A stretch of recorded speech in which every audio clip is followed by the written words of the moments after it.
Hello दोस्तों, कैसे हैं आप सभी। उम्मीद करता हूँ बहुत अच्छे होंगे। स्वागत है आपके अपने चैनल इंडियाज़ नोटबुक पर।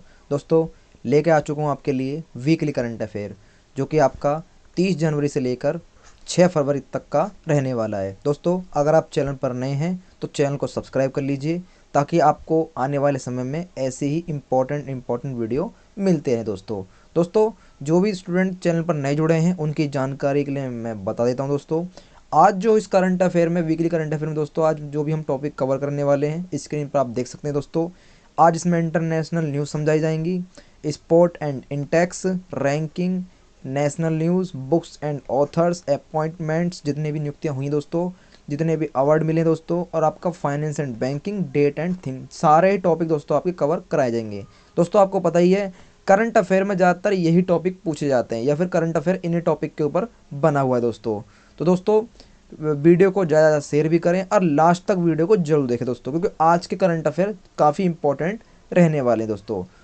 और इस वीडियो की दोस्तों पीडीएफ पाने के लिए आप टेलीग्राम ग्रुप को ज्वाइन कर सकते हैं। वहाँ आपको इसकी पीडीएफ मिल जाएगी देखने के लिए। तो टेलीग्राम ग्रुप को ज्वाइन करना दोस्तों बिल्कुल ना भूलें दोस्तों।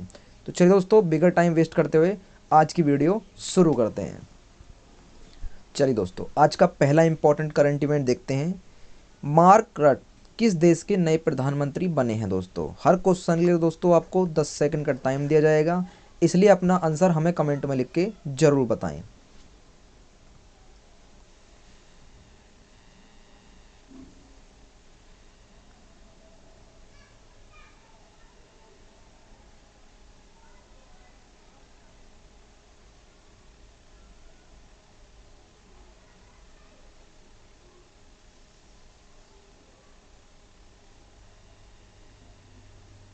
दोस्तों, इसका आंसर हो जाएगा नीदरलैंड। क्या हो जाएगा? नीदरलैंड। चलिए दोस्तों, अब इस करंट इवेंट के बारे में थोड़ा समझ लेते हैं दोस्तों। अगर दोस्तों आप इस करंट इवेंट के बारे में समझेंगे तभी आपको ये करंट इवेंट समझ में आएगा दोस्तों, और तभी दोस्तों आप इस करंट इवेंट को एग्जाम में अच्छी तरीके से इसका आंसर लगा के आएंगे दोस्तों। तो चलिए दोस्तों, थोड़ा इसके बारे में समझ लेते हैं। नीदरलैंड देश के प्रधानमंत्री के रूप में चौथी बार मार्क रट ने अपने कार्यकाल की शपथ ग्रहण की है दोस्तों। स्क्रीन पर दोस्तों आप देख सकते हैं, यही है मार्क रट। ठीक है दोस्तों, चलिए अगला पॉइंट देखते हैं। इसी के साथ पीएम नरेंद्र मोदी ने भारत और नीदरलैंड के बीच व्यापक साझेदारी को नई ऊंचाइयों पर ले जाने के लिए मार्क रट को बधाई दी है। यानी कि बधाइयों के साथ दोस्तों इनका स्वागत किया गया है। ठीक है दोस्तों, चलिए दोस्तों, अगर नीदरलैंड के बारे में दोस्तों अब आ ही गया है बात, तो थोड़ा इसके बारे में समझ लेते हैं। इसकी राजधानी क्या है दोस्तों? आम्स्टरडम। क्या है? आम्स्टरडम। ठीक है दोस्तों, और इसकी मुद्रा क्या है दोस्तों? यूरो। क्या है दोस्तों? यूरो इसकी मुद्रा है। चलिए दोस्तों, अगला क्वेश्चन देखते हैं। निकारगुआ निकारगुआ देश के नए राष्ट्रपति कौन बने दोस्तों? बताइए दोस्तों, क्या होगा इसका आंसर?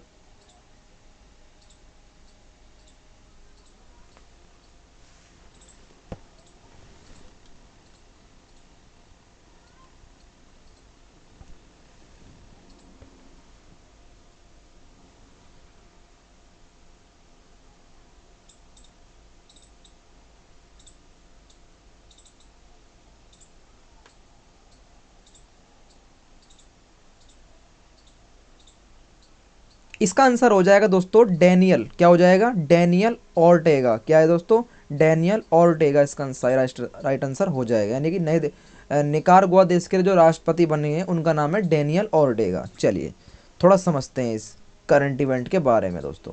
निकारगुआ के राष्ट्रपति के रूप में जॉस डैनियल ऑर्टेगा सारवेद्रा को नियुक्त किया गया है। यह उनका देश के राष्ट्रपति के रूप में 5वां कार्यकाल और लगातार चौथा कार्यकाल है दोस्तों। वह जनवरी 2027 तक देश के राष्ट्रपति के रूप में कार्यरत रहेंगे। उन्हें नेशनल असेंबली के प्रमुख गुस्तावो पोरस ने राष्ट्रपति की शपथ भी दोस्तों दिलाई है। ठीक है दोस्तों, चलिए थोड़ा निकारगुआ देश के बारे में समझ लेते हैं। इसकी राजधानी क्या है दोस्तों? मानागुआ। दोस्तों, याद करने की यहीं से ट्रिक बन जाती है दोस्तों। देश का नाम क्या है दोस्तों? निकारगुआ, और राजधानी बन जाएगी मानागुआ। यानी कि माना गुआ। अच्छी तरीके से दोस्तों आपको ये याद हो गया होगा। दोस्तों, जब भी करंट इवेंट की तो आप वीडियो देख रहे होते हैं दोस्तों, तो नोट्स बना के दोस्तों जरूर चलें, क्योंकि दोस्तों आपको पता ही है अब वीकली करंट अफेयर आ रहा है, और वीकली करंट अफेयर में दोस्तों आपके जितने भी हफ्ते के करंट इवेंट है, यानी जितने भी सोमवार से लेकर शनिवार तक के जितने भी करंट इवेंट है, मैं आपको एक ही दिन में कवर करा दिया करूँगा दोस्तों। क्योंकि दोस्तों आपको पता है डेली करंट अफेयर की वीडियो देखने से अच्छा है वीकली का करंट अफेयर उठाएं और उसी में ही सारे क्वेश्चन आप रिवाइज कर लें दोस्तों। ठीक है दोस्तों, चलिए इसकी मुद्रा क्या है दोस्तों, निकारागुआ कार्डोबा। क्या दोस्तों, निकारागुआ कार्डोबा इसकी मुद्रा है दोस्तों। क्योंकि दोस्तों अगर आप नोट्स बनाएंगे तो नोट्स बना लेंगे दोस्तों, तो आपको अच्छी तरीके से क्वेश्चन याद हो जाएगा दोस्तों। आपको पता ही है, अभी आप वीडियो देख रहे हैं, वीडियो देखने के बाद आपको थोड़ी बहुत देर तक ये क्वेश्चन याद रहेगा और आप इसे भूल जाएंगे। अगर तुरंत दोस्तों इसे आप नोट करके चलेंगे नोटबुक में, तो आपको बस सिर्फ रिवाइज करना ही रहेगा दोस्तों, और आपके क्वेश्चन माइंड में फिट हो जाएगा दोस्तों। क्योंकि नोट्स बनाना दोस्तों काफ़ी इंपॉर्टेंट रहता है। ठीक है दोस्तों, चलिए अगला क्वेश्चन देखते हैं। डीआरडीओ ने man portable anti tank guided missile का सफल परीक्षण कहाँ किया है दोस्तों। काफ़ी इंपॉर्टेंट क्वेश्चन है दोस्तों एग्जाम के अकॉर्डिंग। चलिए बताइए क्या होगा दोस्तों इसका आंसर।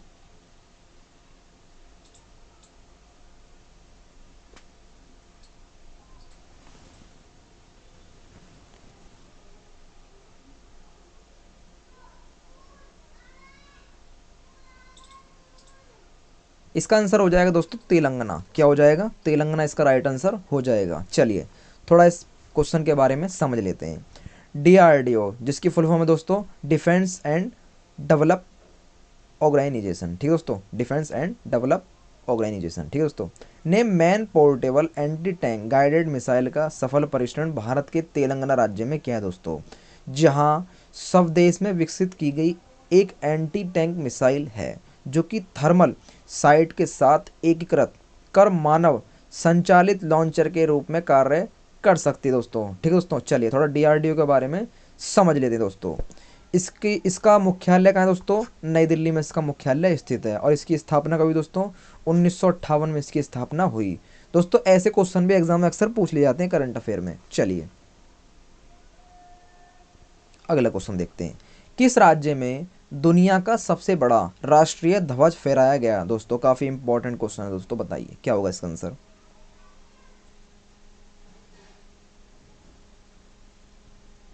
हर क्वेश्चन दोस्तों एग्जाम के पॉइंट टू पॉइंट काफ़ी इंपॉर्टेंट है दोस्तों, तो सोच लिए फ्रेंड्स नोट्स बनाते चलिए, या फिर दोस्तों आप अगर स्क्रीनशॉट लेना चाहें तो आप स्क्रीनशॉट भी ले सकते हैं।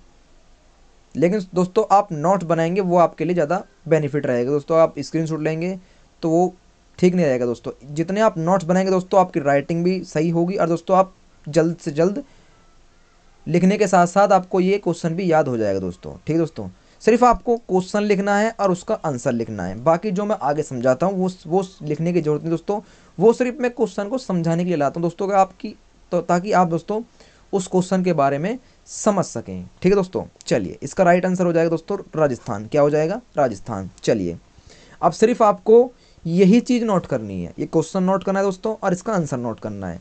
बाकी ये चीज़ आपको नोट नहीं करनी, ये सिर्फ मैं आपको समझाने के तौर पर ला रहा हूँ दोस्तों, ताकि आप क्वेश्चन को अच्छी तरीके से समझ सकें दोस्तों। काफ़ी कम यूट्यूब चैनल पर ऐसे आपको बेनिफिट यानी कि ऐसी फीचर नहीं मिलने के दोस्तों, इसी चैनल पर आपको देखने के लिए मिलेंगे दोस्तों। काफ़ी चैनल पर आपको ऐसे क्वेश्चन मिलेगा और उसका आंसर मिलेगा, बाकी उसके बारे में वो अपनी तरफ से समझा दे दोस्तों। लेकिन मैं इसमें आपको लिख कर ही समझाता हूँ ताकि मैं भी समझाऊँ और आप भी इसके अकॉर्डिंग समझ सकें दोस्तों। ठीक है दोस्तों, चलिए थोड़ा समझते हैं इसके बारे में। राजस्थान राज्य के जैसलमेर में खादी से बने दुनिया के सबसे बड़े राष्ट्रीय ध्वज को सेना दिवस के उपलक्ष्य में फहराया गया। यह राष्ट्रीय ध्वज 225 फीट लंबा है दोस्तों। कितना है, 225 फीट यह लंबा है, और 150 फीट ये चौड़ा है, 150 फीट ये चौड़ा है, जिसका कुल वजन दोस्तों 1400 किलोग्राम है दोस्तों। कितना है, 1400 किलोग्राम इसका वजन है, और जिसे खादी एवं ग्रामोद्योग आयोग द्वारा तैयार किया गया है दोस्तों। ठीक है, इस झंडे को तैयार करने के लिए 70 कारीगरों और 49 दिन का समय लगा था दोस्तों। काफ़ी इंपॉर्टेंट दोस्तों, एग्जाम में जरूर पूछा जाएगा। चलिए अगला क्वेश्चन देखते हैं। रेल मंत्रालय ने केवड़िया रेलवे स्टेशन का नाम बदलकर क्या रखा है दोस्तों। ऐसे क्वेश्चन दोस्तों एग्जाम के पॉइंट टू पॉइंट काफ़ी इंपॉर्टेंट रहते हैं दोस्तों। अभी दोस्तों आपने हाल ही में सुना होगा उत्तर प्रदेश में गोरा सॉरी मेरे दोस्तों याद नहीं आ रहा क्वेश्चन, लेकिन एक रेलवे स्टेशन का नाम बदलकर रखा गया दोस्तों, तो उसका आप मुझे कमेंट में आंसर जरूर बताएं दोस्तों कि उत्तर प्रदेश में किस रेलवे स्टेशन का नाम बदलकर नया नाम रखा गया दोस्तों, ये आप मुझे कमेंट बताएं, क्योंकि दोस्तों जो भी नाम नए नाम रखे जाते हैं जिस भी रेलवे स्टेशन के, वो एग्जाम के पॉइंट टू पॉइंट काफ़ी इंपॉर्टेंट रहते हैं दोस्तों। ठीक है दोस्तों, चलिए बताइए क्या होगा इसका आंसर।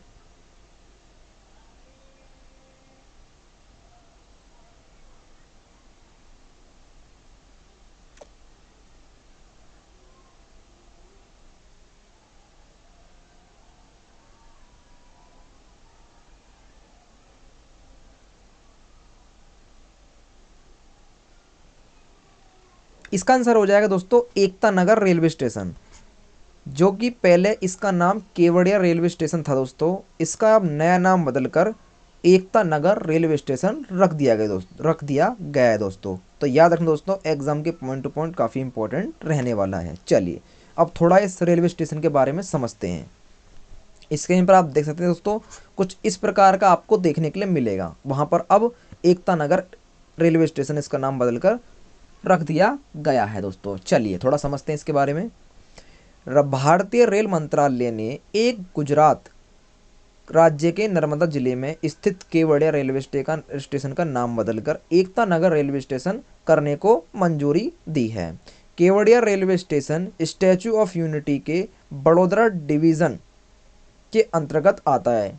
किसके अंतर्गत आता है दोस्तों? ये स्टैचू ऑफ यूनिटी के बड़ोदरा डिवीज़न के अंतर्गत ये आता है, जिसका स्टेशन कोड ENKR है दोस्तों। कितना है? ENKR है। EKNR दोस्तों, EKNR इसका कोड है।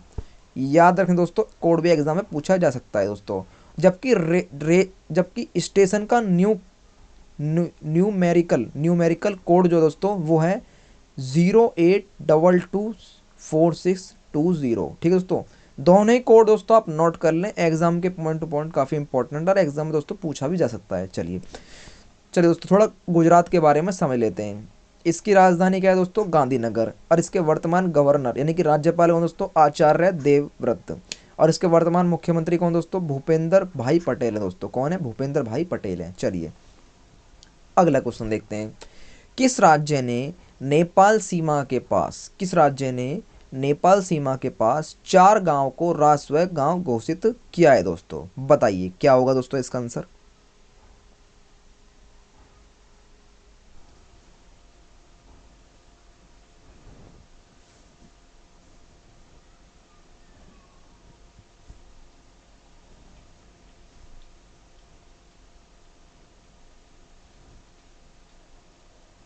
इसका आंसर हो जाएगा दोस्तों उत्तर प्रदेश। क्या हो जाएगा? उत्तर प्रदेश का राइट आंसर हो जाएगा। चलिए थोड़ा समझते हैं इस क्वेश्चन के बारे में।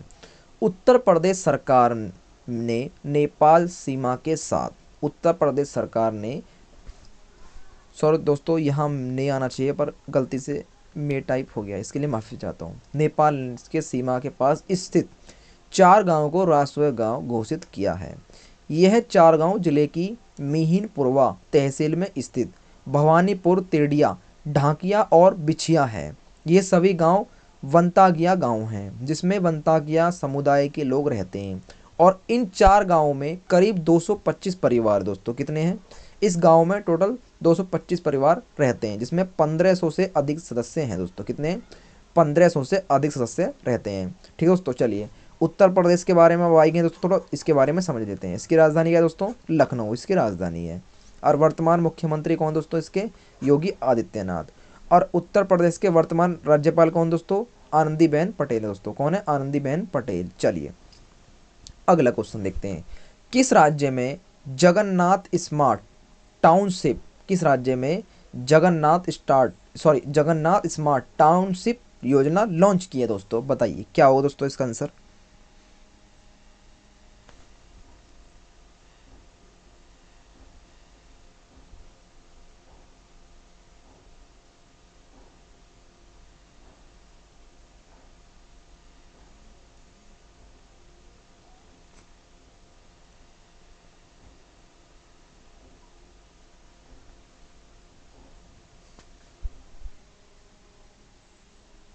इसका आंसर हो जाएगा दोस्तों आंध्र प्रदेश। क्या हो जाएगा? इसका आंसर हो जाएगा दोस्तों आंध्र प्रदेश का राइट आंसर हो जाएगा। चलिए समझते हैं थोड़ा इसके बारे में। आंध्र प्रदेश के वर्तमान मुख्यमंत्री कौन है दोस्तों? वाई एस जगनमोहन रेड्डी ने जगन्नाथ स्मार्ट टाउनशिप योजना एवं वेबसाइट लॉन्च की है। इस वेबसाइट को तड़ेपल्ली कैप कार्यालय से लॉन्च किया गया है। यह वेबसाइट उन लोगों के लिए है जो कि मध्यम वर्गीय परिवार से संबंध रखते हैं और अपने सपनों का घर बनाने के लिए घर या जमीन खरीदने का प्रयास करते हैं। वह किसी रियल एस्टेट एजेंटों की शिकार ना बने, इसके लिए इस वेबसाइट को लॉन्च किया गया है दोस्तों। उम्मीद करो दोस्तों ये क्वेश्चन अब आपको अच्छी तरीके से समझ में आ गया हो गया दोस्तों कि ये योजना आंध्र प्रदेश के मुख्यमंत्री ने क्यों लॉन्च की गई है। अगर यहाँ से दोस्तों आप सही से समझेंगे तो आपको सही समझ में आ जाएगा दोस्तों। यानी कि ज़्यादातर मध्य वर्ग के परिवारों ने अगर कोई ज़मीन खरीदनी होती है ताकि वो इस वेबसाइट के जरिए अच्छी तरीके से अच्छी से अच्छी ज़मीन खरीद सकें, ताकि किसी भी धोखाधड़ी में नहीं आए और अपना पैसा बर्बाद ना करें दोस्तों। चलिए अगला क्वेश्चन देखते हैं। किस खिलाड़ी ने भारतीय टेस्ट क्रिकेट टीम की कप्तानी से इस्तीफा दिया है? बताइए दोस्तों क्या होगा इसका आंसर।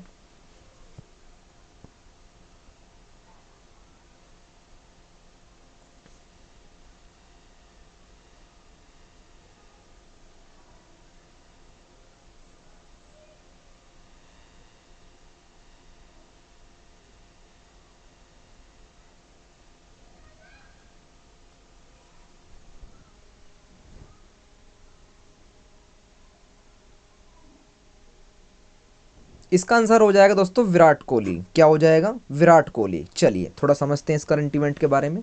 स्क्रीन पर आप देख सकते हैं दोस्तों, यही है विराट कोहली दोस्तों। इनके बारे में दोस्तों आप अच्छी तरीके से जानते होंगे, मुझे बताने की जरूरत नहीं पड़ेगी दोस्तों, इनके बारे में आप अच्छी तरीके से जानते होंगे। भारत के क्रिकेट कप्तान विराट कोहली ने 7 साल बाद भारतीय राष्ट्रीय क्रिकेट टीम के टेस्ट कप्तान के पद से इस्तीफा देने की घोषणा की है।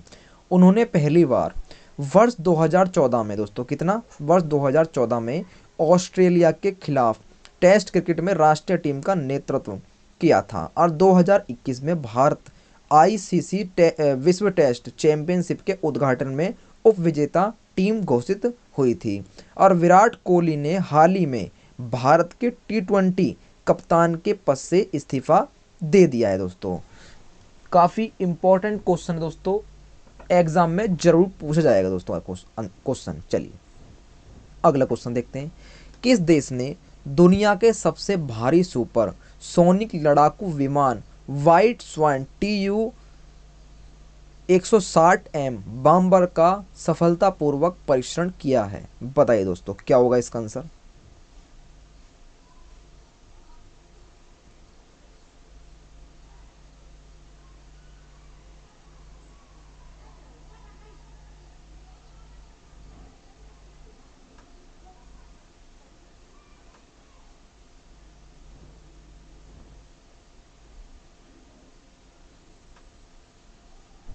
इसका राइट आंसर हो जाएगा दोस्तों रूस। क्या हो जाएगा? रूस इसका राइट आंसर हो जाएगा। चलिए थोड़ा समझते हैं इस करंट इवेंट के बारे में। रूस देश ने दुनिया के सबसे भारी सुपर सोनिक लड़ाकू विमान व्हाइट स्वान टूपोलेव TU-160M बॉम्बर का सफलतापूर्वक परीक्षण किया है। व्हाइट स्वान टूपोलेव TU-160M बॉम्बर मिसाइल हमला करने में सक्षम है, जिसे रूस की सेना ने व्हाइट स्वान यानी सफ़ेद हंस नाम दिया है दोस्तों। सफ़ेद हंस इसे नाम दिया है, याद रखना दोस्तों, एग्जाम में पूछा जाएगा। व्हाइट स्वान टूपोलेव TU-160M बॉम्बर ने अपनी पहली उड़ान कजान एविएशन इंटरप्राइजेस के हवाई क्षेत्र में भरी है, जिसमें विमान ने 600 मीटर की ऊंचाई पर 30 मिनट तक उड़ान भरी है। कितनी मीटर की ऊंचाई पर कितने मिनट की उड़ान भरी दोस्तों? 600 मीटर की ऊंचाई पर 30 मिनट की इसने उड़ान भरी है दोस्तों। चलिए अगला क्वेश्चन देखते हैं। भारतीय महिला हॉकी टीम की कप्तान कौन बनी दोस्तों? भारतीय महिला हॉकी टीम की कप्तान कौन बनी दोस्तों? बताइए क्या होगा इसका आंसर।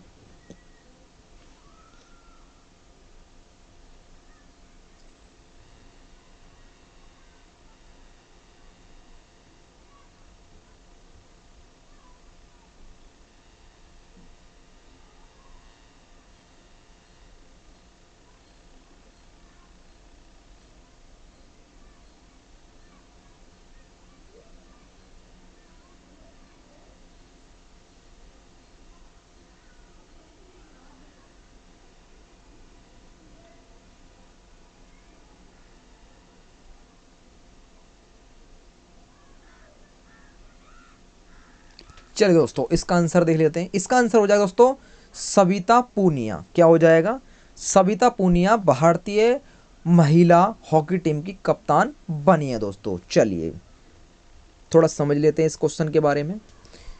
सविता पूनिया स्क्रीन पर आप देख सकते हैं दोस्तों, यही है सविता पूनिया, भारतीय महिला हॉकी टीम की कप्तान बनी है। वह मस्कट में आगामी महिला एशिया कप में भारत का नेतृत्व करेंगी और महिला हॉकी एशियन कप 2022 में प्रतिस्पर्धा करने वाली 7 अन्य टीमें चीन, Indonesia, Japan, Malaysia, Singapore, Thailand और दक्षिण कोरिया हैं।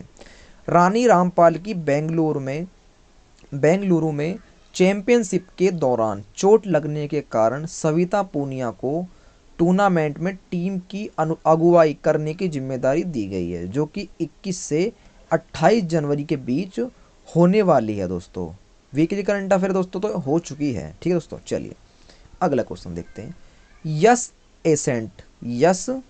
एसेंट मैनेजमेंट का नाम बदलकर क्या रखा गया है दोस्तों? बताइए क्या होगा इसका आंसर।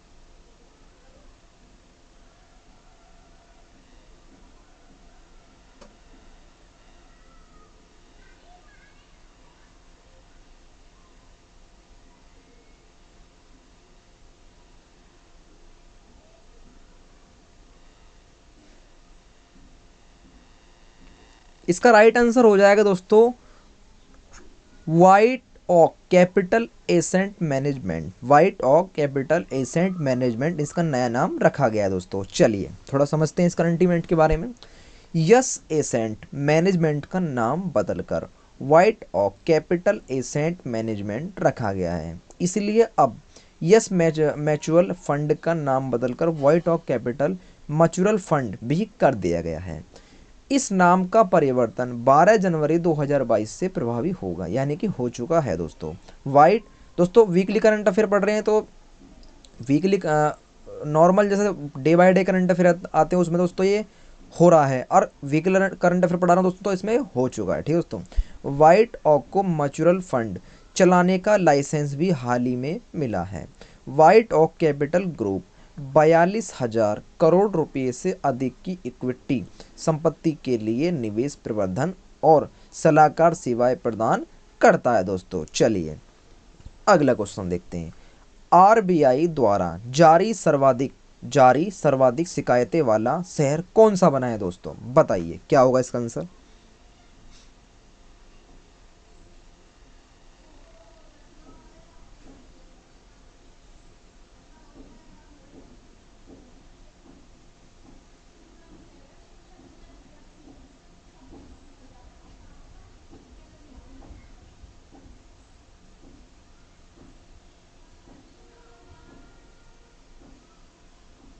इसका आंसर हो जाएगा दोस्तों चंडीगढ़। क्या हो जाएगा? चंडीगढ़। चलिए थोड़ा समझते हैं इस करंट इवेंट के बारे में।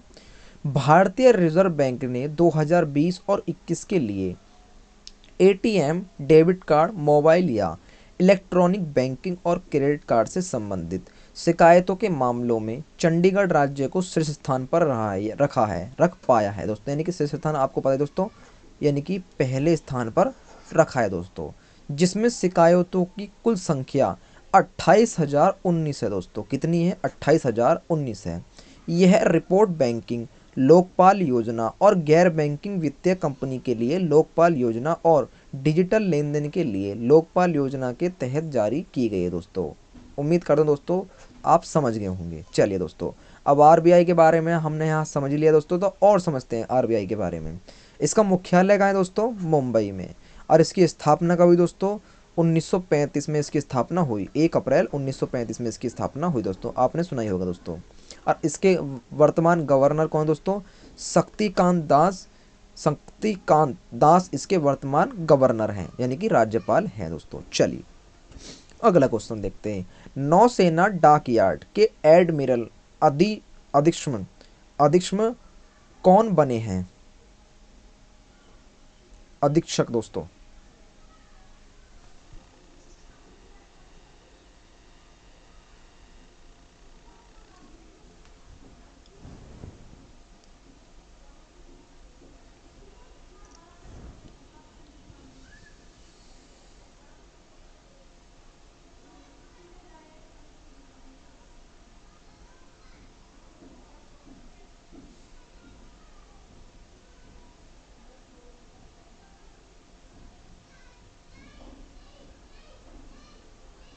इसका आंसर हो जाएगा दोस्तों केपी अरविंदन। क्या हो जाएगा? केपी अरविंदन नौसेना डॉकयार्ड के एडमिरल अधीक्षक बने हैं, अधीक्षक बने हैं दोस्तों। चलिए थोड़ा समझते हैं इनके बारे में। स्क्रीन पर आप देख सकते हैं दोस्तों, यही हैं केपी अरविंदन। केपी अरविंदन नौसेना डॉकयार्ड के एडमिरल अधीक्षक बने हैं, अधीक्षक बने हैं। वह 1987 दोस्तों, कितना? 1987 में भारतीय नौसेना में शामिल हुए थे। उनके पास समुद्री इंजीनियरिंग में बीटेक की डिग्री और NITII मुंबई से औद्योगिक इंजीनियरिंग में एमटेक की डिग्री है दोस्तों। Rear admiral KP Arvinder naval college of engineering IIS sorry दोस्तों, IS शिवाजी लोनावाला के पूर्व छात्र ये रह चुके हैं, जो कि नेवल इंजीनियरिंग कोर्स के पहले बेस से ताल्लुक़ रखते हैं दोस्तों। इनका पूरा नाम आप मुझे कमेंट में लिख के जरूर बताएं, यानी कि जो शुरू में केपी लिख रहा है दोस्तों, केपी की फुल फॉर्म आप मुझे कमेंट में लिख के जरूर बताएं दोस्तों। चलिए अगला क्वेश्चन देखते हैं। किस सेना के लिए जलवायु अनुकूलन लड़ाकू वर्दी लॉन्च की गई है दोस्तों? बताइए क्या होगा इसका आंसर।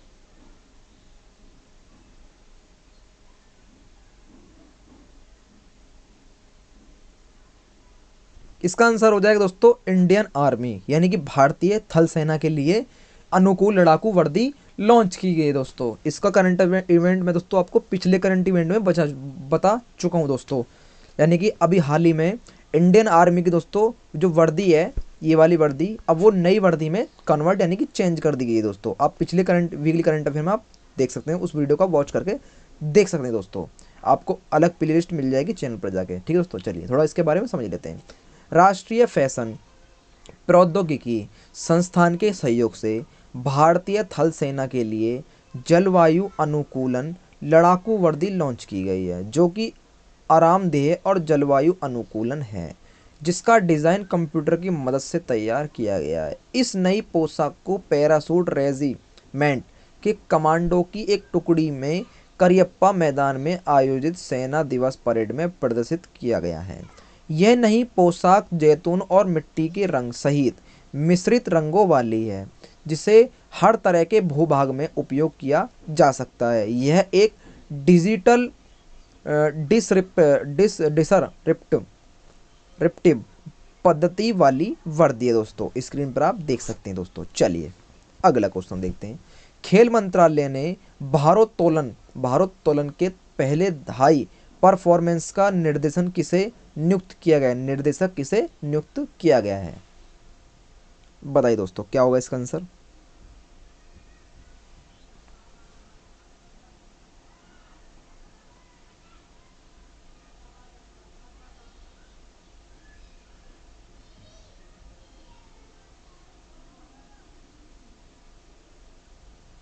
इसका आंसर हो जाएगा दोस्तों अविनाश पांडु। क्या हो जाएगा? अविनाश पांडु। चलिए थोड़ा समझते हैं इस करंट इवेंट के बारे में दोस्तों। स्क्रीन पर आप देख सकते हैं दोस्तों, यही है अविनाश पांडु। खेल मंत्रालय ने पेरिस ओलंपिक तक भारोत्तोलन के लिए हाई परफॉर्मेंस निर्देशक के रूप में मॉरिशियस के अविनाश पांडु को नियुक्त किया है। वह इस पद पर नियुक्त होने वाले पहले व्यक्ति भी बने हैं, जिसके लिए उन्हें वार्षिक वेतन $54,000, कितना दोस्तों, $54,000 यानी कि 40.5 लाख दोस्तों रुपये दिया जाएगा, 40.5 लाख रुपये उन्हें दिया जाएगा। 46 वर्षीय अविनाश पांडु को दक्षिण अफ्रीका और इंडोनेशिया में 2 दशकों से अधिक का कोचिंग अनुभव है दोस्तों। कितना है, कोचिंग, 2 दशकों से अधिक का उन्हें कोचिंग अनुभव यानी कि इन्हें एक्सपीरियंस भी है। चलिए अगला क्वेश्चन देखते हैं दोस्तों। Yonex sunrise India open badminton में किसने पुरुष एकल का खिताब जीता है? बताइए दोस्तों क्या होगा इसका आंसर।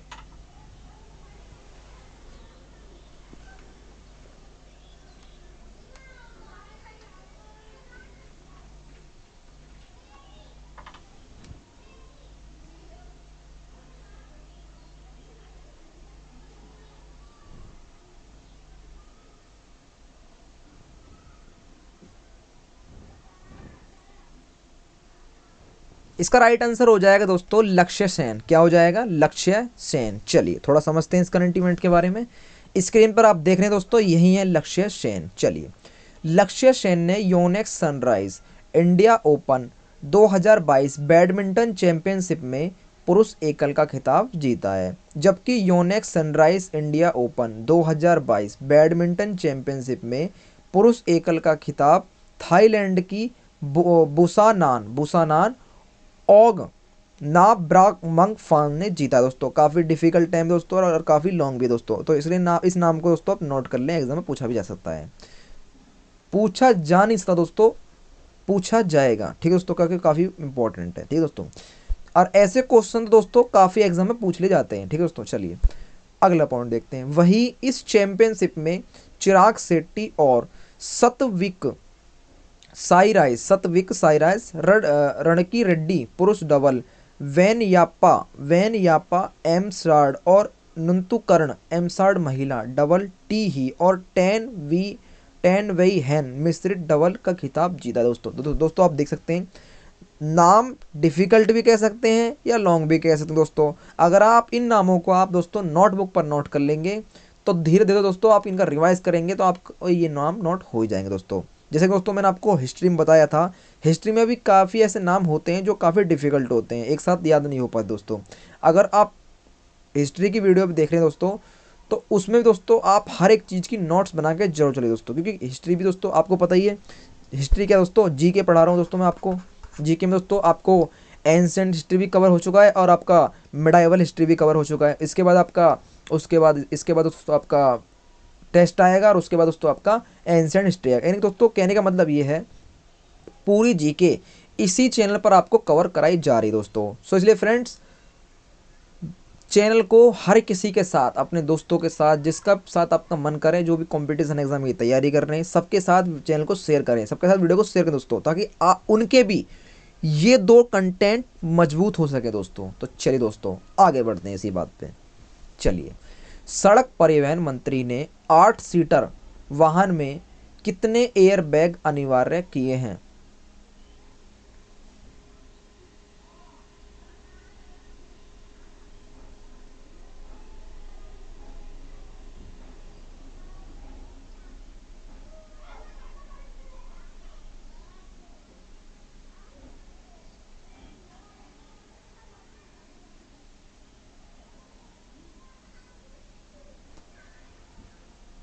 इसका आंसर हो जाएगा दोस्तों 6। कितना हो जाएगा? 6। चलिए थोड़ा समझते हैं इस करंट इवेंट के बारे में दोस्तों। सड़क परिवहन एवं राजमार्ग मंत्रालय नितिन गडकरी कौन है दोस्तों? सड़क परिवहन एवं राजमार्ग मंत्रालय के मंत्री कौन है दोस्तों? नितिन गडकरी। स्क्रीन पर आप देख सकते हैं दोस्तों, यही नितिन गडकरी ने 8 सीटर वाहन में कम से कम 6 एयरबैग होना अनिवार्य किया है दोस्तों। कितने दोस्तों? 6 एयरबैग होना अनिवार्य किया है। यह नियम अक्टूबर 2022 तक लागू कर दिया जाएगा, यानी कि अक्टूबर 2022 से ये नियम लागू हो जाएगा दोस्तों। और उन्होंने यात्रा के दौरान टक्कर लगने और बगल से होने वाली टक्कर से सवारी को सुरक्षित रखने के लिए 4 अन्य एयरबैग कार में शामिल करने को कहा है। ठीक है दोस्तों, इस नए नियम के बाद अब प्रत्येक 8 सीटर कार में 2 एयरबैग आगे और 2 एयरबैग कार के साइड और 2 एयरबैग बैक कार के दूसरी साइड होना अनिवार्य किया गया है दोस्तों। यानी कि स्क्रीन पर आप देख सकते हैं दोस्तों, कुछ इस प्रकार देखने के लिए आप कार में आपको एयरबैग मिलेगा दोस्तों। इसके अकॉर्डिंग आप अच्छी तरीके से समझ जाएंगे दोस्तों। चलिए अगला क्वेश्चन देखते हैं। किस देश के क्रिकेटर क्लाइव लाइट को नाइटहुड सम्मान दिया गया है?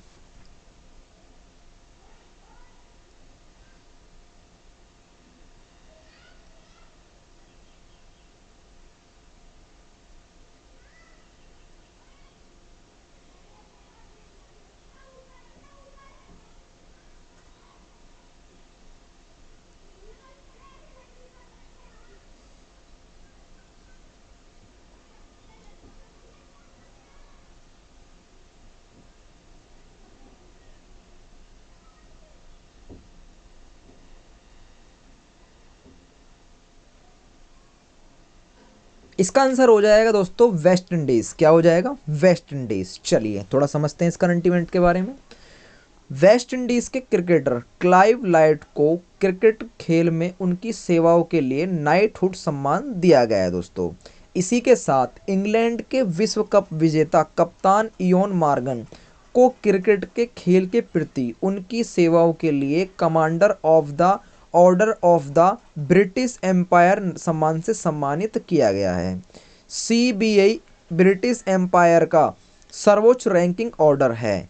इसके बाद OBE officer of the order of the British Empire of फिर MB member of the order of the British Empire आता है दोस्तों। काफ़ी इंपॉर्टेंट है, आप वीडियो को दोबारा रिपीट कर देख सकते हैं दोस्तों और अच्छी तरीके से समझ सकते हैं दोस्तों। चलिए अगला क्वेश्चन देखते हैं। भारत ने किस देश की नौसेना के साथ अरब सागर में पासिंग एक्सरसाइज की है? पासिंग एक्सरसाइज की है, बताइए दोस्तों क्या होगा इसका आंसर?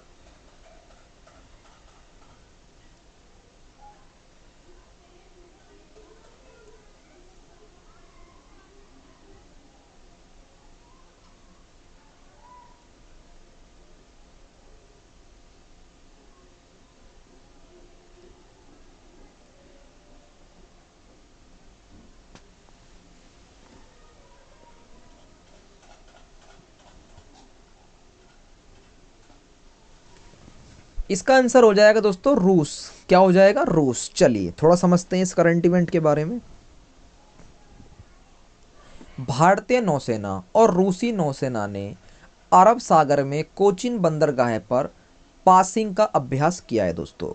और भारतीय नौसेना के स्वदेशी रूप से डिजाइन और निर्मित किए गए मिसाइल विध्वंसक INS कोची ने हिस्सा भी लिया है दोस्तों। जबकि रूस की नौसेना का प्रतिनिधित्व क्रूजर वैराग और रूसी टैंकर बोरिस बुटोवा ने किया है दोस्तों। इन अभ्यासों का उद्देश्य दोनों मित्र नौसेनाओं के बीच अंतर संचालनीयता बढ़ाना, समाज में सुधार करना और सर्वोत्तम प्रथाओं का आत्मसम्मान करना है दोस्तों। ये टाइपिंग करने में दोस्तों मिस्टेक आ गई दोस्तों, इसलिए माफ़ी चाहता हूँ, लेकिन मैं आपको समझा दिया दोस्तों। इसके अकॉर्डिंग आप अच्छी तरीके से समझेंगे दोस्तों। चलिए कि दोस्तों समझ में तो होगा नहीं, सम्मान ही होगा, और आत्मसात तो होगा नहीं दोस्तों, आत्मसम्मान ही होगा दोस्तों। चलिए अगला क्वेश्चन देखते हैं। किसने मिस वर्ल्ड 2022 प्रतियोगिता में सर्वश्रेष्ठ राष्ट्रीय पोशाक का पुरस्कार जीता है दोस्तों? बताइए क्या होगा इसका आंसर?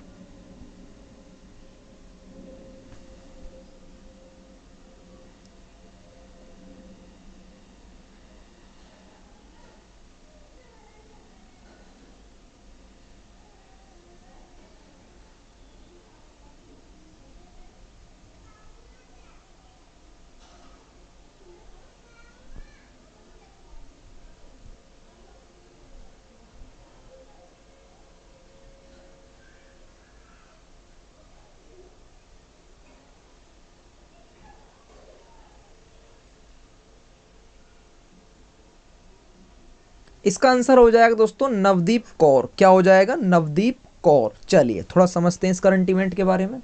स्क्रीन पर आप देख सकते हैं दोस्तों, यही है नवदीप कौर। भारत देश के नवदीप कौर ने लास वेगास में आयोजित प्रतिष्ठित मिसेज वर्ल्ड 2022 पेजेंट में सर्वश्रेष्ठ राष्ट्रीय पोशाक का पुरस्कार जीता है। वह मिस इंडिया वर्ल्ड 2021 की विजेता हैं। नवदीप ओडिशा के स्टील सिटी राउरकेला के पास एक छोटे से शहर से बिलोंग करती हैं दोस्तों ये। अवंत गार्डे पोसांग कुंडलिनी चक्र से प्रेरित थी, जो शरीर के चक्रों में आधार से रीढ़ तक ताज के मध्य से ऊर्जा की गति का प्रतीक है दोस्तों। चलिए अगला क्वेश्चन देखते हैं। मिसेज वर्ल्ड 2022 का खिताब किसने जीता है, बताओ दोस्तों क्या होगा इसका आंसर।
इसका आंसर हो जाएगा दोस्तों साइलिन फोर्ड। क्या हो जाएगा, साइलिन फोर्ड। चलिए थोड़ा समझते हैं इस करंट इवेंट के बारे में।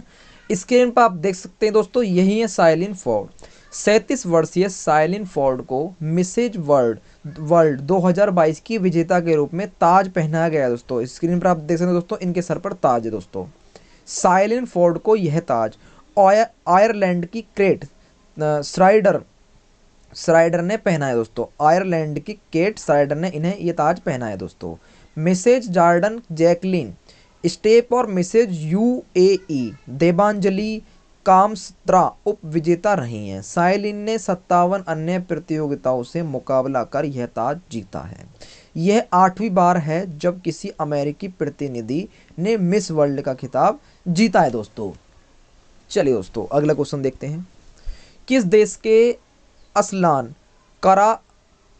करातसेव ने सिडनी टेनिस क्लासिक जीता है।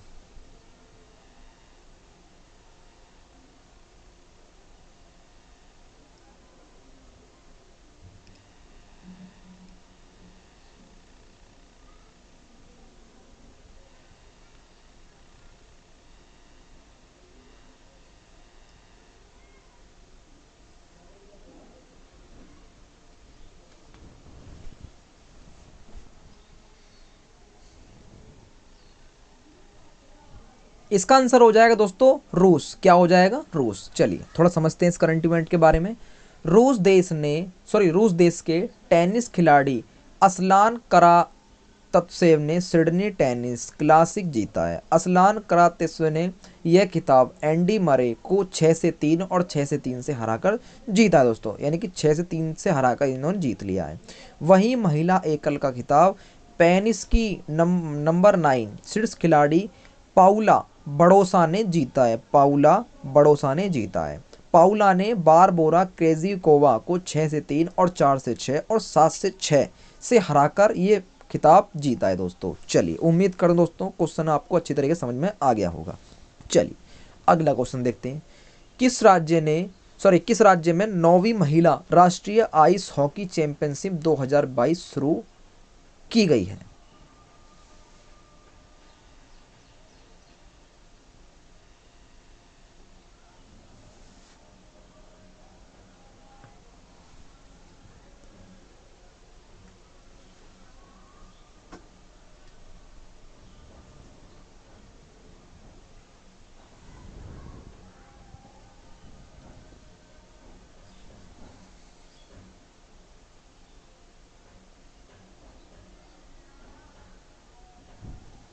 इसका आंसर हो जाएगा दोस्तों हिमाचल प्रदेश। क्या हो जाएगा, हिमाचल प्रदेश। चलिए थोड़ा समझते हैं इस करंट इवेंट के बारे में। भारत के हिमाचल प्रदेश राज्य में 9वीं महिला राष्ट्रीय आइस हॉकी चैंपियनशिप 2022 शुरू की गई है और 9वीं महिला राष्ट्रीय अंतर्राष्ट्रीय हॉकी आइस हॉकी दोस्तों, ice hockey championship 2022 Himachal Pradesh के लाहौल स्पीति जिले के आइस स्केटिंग रिक काजा में किया जाएगा। इस मैदान इवेंट में हिमाचल प्रदेश और दोस्तों आपका तेलंगाना है, ITBP लद्दाख, चंडीगढ़, दिल्ली, लद्दाख की टीमें हिस्सा ये लेंगी दोस्तों। चलिए अगला क्वेश्चन देखते हैं। सुमित भाले ने अंतर्राष्ट्रीय लोक कला महोत्सव में कौन सा पदक जीता है?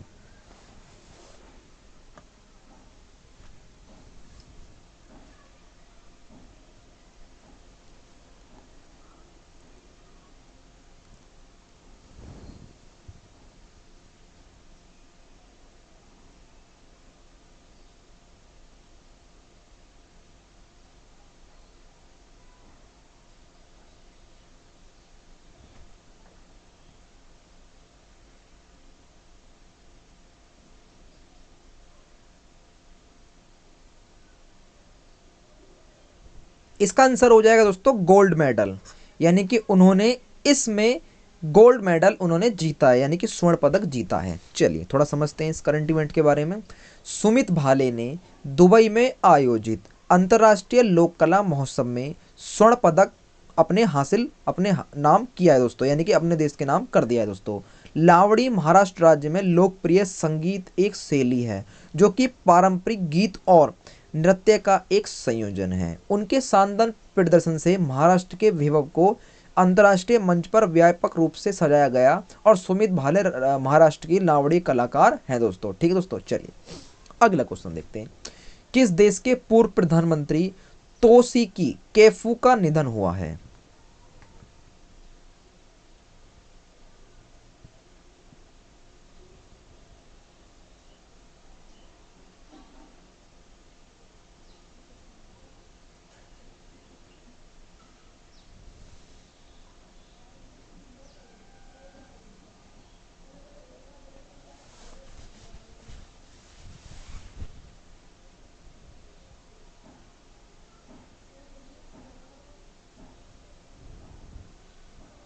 इसका आंसर हो जाएगा दोस्तों जापान। क्या हो जाएगा? जापान। चलिए थोड़ा समझते हैं इस करंट इवेंट के बारे में।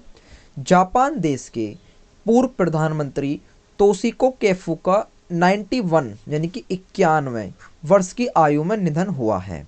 वह 1989 से 1991 तक जापान देश के PM के रूप में कार्यरत थे, यानी कि 1989 से और 1991 तक दोस्तों ये जापान देश के प्रधानमंत्री भी रह चुके हैं। तोशिको कैफू को 1991 में फॉरस की खाड़ी में समुद्री आत्मरक्षा बल भेजने के लिए जाना जाता है दोस्तों। चलिए अगला क्वेश्चन देखते हैं।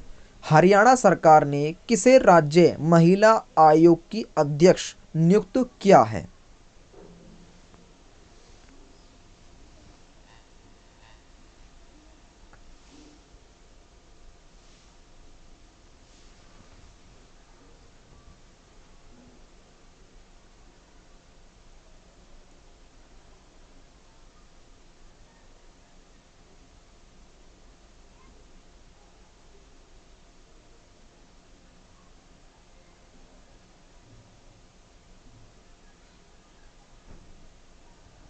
इसका आंसर हो जाएगा दोस्तों रेनू भाटिया। क्या हो जाएगा? रेनू भाटिया। चलिए थोड़ा समझते हैं इस करंट इवेंट के बारे में। स्क्रीन पर आप देख सकते हैं दोस्तों, यही है रेनू भाटिया। रेनू भाटिया को हरियाणा सरकार ने राज्य महिला आयोग की अध्यक्ष के रूप में नियुक्त किया है। रेनू भाटिया भाजपा नेता एवं फरीदाबाद की निवासी हैं। रेनू भाटिया फरीदाबाद नगर के डिप्टी मेयर के पद पर भी कार्य कर चुकी हैं, जो कि अगले 3 वर्षों तक हरियाणा राज्य महिला आयोग के अध्यक्ष ये रहेंगी। ठीक है दोस्तों, चलिए अब हरियाणा के बारे में दोस्तों इतने बातचीत हो चुकी है दोस्तों, तो हरियाणा के बारे में समझ लेते हैं। इसकी राजधानी क्या है दोस्तों? चंडीगढ़। इसके वर्तमान गवर्नर कौन है? बंदूरू दत्तात्रेय। और इसके वर्तमान मुख्यमंत्री दोस्तों आपने सुना ही होगा, मनोहर लाल खट्टर। चलिए अगला क्वेश्चन देखते हैं। पेंच टाइगर रिजर्व ने सुपर मॉम एवं कॉलर वाली नाम से मशहूर 17 साल की बॉचिन का निधन हुआ है दोस्तों। बताइए क्या होगा इसका राइट आंसर दोस्तों?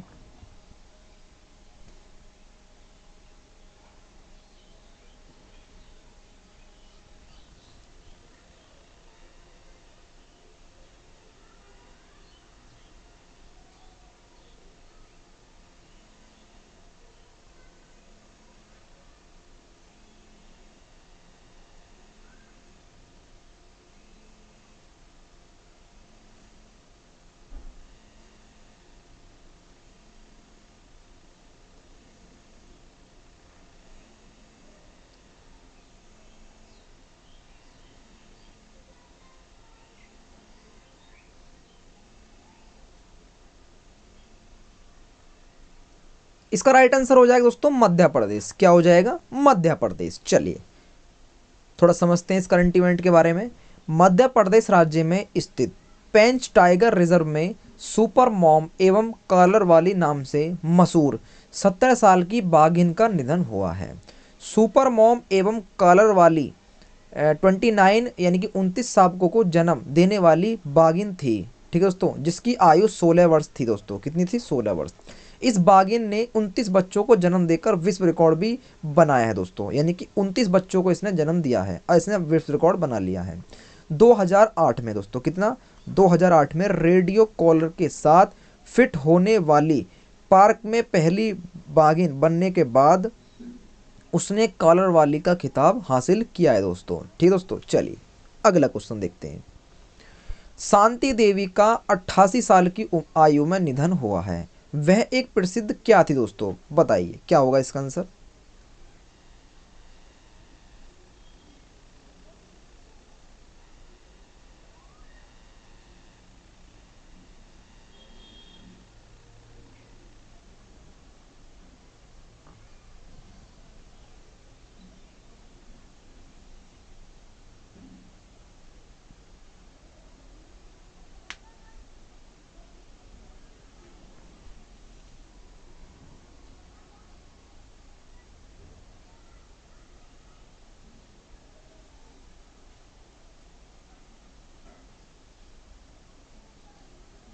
इसका राइट आंसर हो जाएगा दोस्तों सोशल वर्कर। ये एक सोशल वर्कर थी, यानी कि सामाजिक कार्यकर्ता ये थी दोस्तों। चलिए थोड़ा समझते हैं इनके बारे में। स्क्रीन पर आप देख सकते हैं दोस्तों, यही है शांति देवी, ओडिशा की सामाजिक कार्यकर्ता और पद्मश्री सम्मान से सम्मानित शांति देवी का 88 वर्ष की आयु में निधन हुआ है। शांति देवी को गरीबों की आवाज़ों को लोगों तक पहुंचाने के लिए लुंगड़ी देवी के नाम से भी जाना जाता है। किन के नाम से जाना जाता है दोस्तों इन्हें? लुंगड़ी देवी के नाम से भी इन्हें जाना जाता था। रामनाथ कोविंद ने 9 नवंबर 2021 को उन्हें पद्मश्री पुरस्कार भी इन्हें दिया था दोस्तों। चलिए अगला क्वेश्चन देखते हैं। किस राज्य की पुलिस ने अपना पहला पॉडकास्ट किस्सा खाकी का लॉन्च किया है?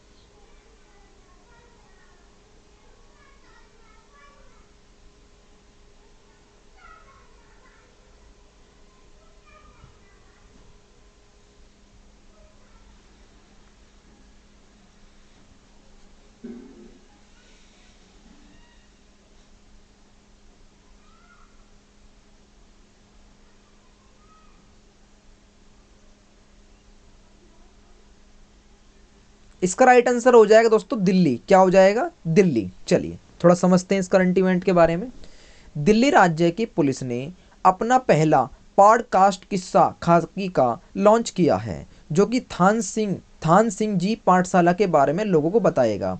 यह पॉडकास्ट कर्मियों की कहानी उनके कर्तव्यों के प्रति उल्लेखनीय ईमानदारी को दिखाने के साथ साथ सामाजिक एवं मानवीय सेवाओं में उनके योगदान को दर्शाएगा।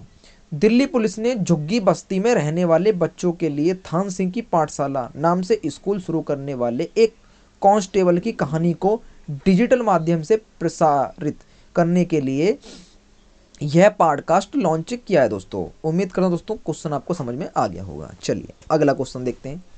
कौशल आधारित व्यावसायिक शिक्षा प्रदान करने के लिए CSE ने कौन सा एप्लीकेशन लॉन्च किया है?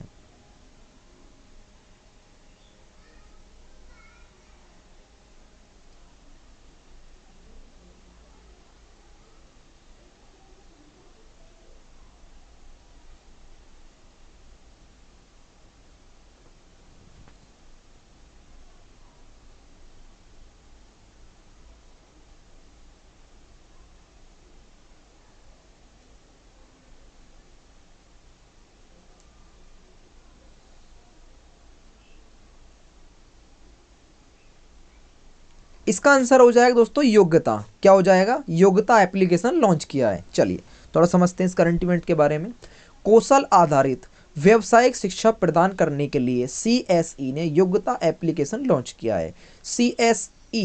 CSE ने एप्स लक्षित समूह में साझा सेवा केंद्रों की पहुंचकर लाभ उठाने और कौशल एवं शैक्षणिक योग्यता को बढ़ाने वाले पाठ्यक्रमों तक पहुंच उपलब्ध कराने के लिए ये ऐप लॉन्च किया है दोस्तों, जिसमें ग्रामीण युवा साइबर सुरक्षा, CAD और 3D प्रिंटिंग कैसे क्षेत्रों में रोजगार के लिए जानकारी भी उपलब्ध कराई जाएगी दोस्तों। चलिए अगला क्वेश्चन देखते हैं।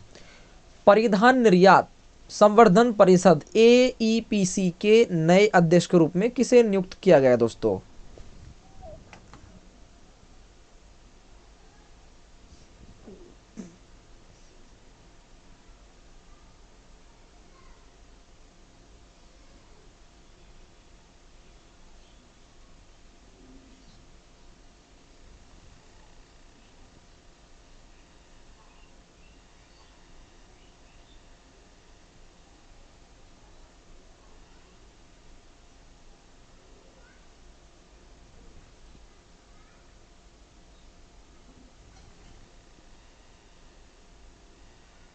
इसका राइट आंसर हो जाएगा दोस्तों नरेंद्र कुमार गोयना। क्या हो जाएगा?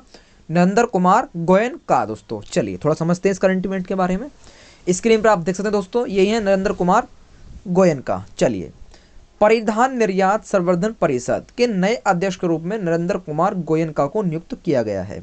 नरेंद्र कुमार गोयनका परिधान निर्यात संवर्धन परिषद के पूर्व अध्यक्ष डॉक्टर शक्तिवेल की जगह ली है। इन्होंने किनकी जगह ली दोस्तों? मैंने आपको दोस्तों पहले भी वीडियो में आपको बता चुका हूं दोस्तों, और जो स्टूडेंट नहीं जुड़े हैं उनकी जानकारी के लिए भी मैं आपको ये बात बता देता हूं दोस्तों।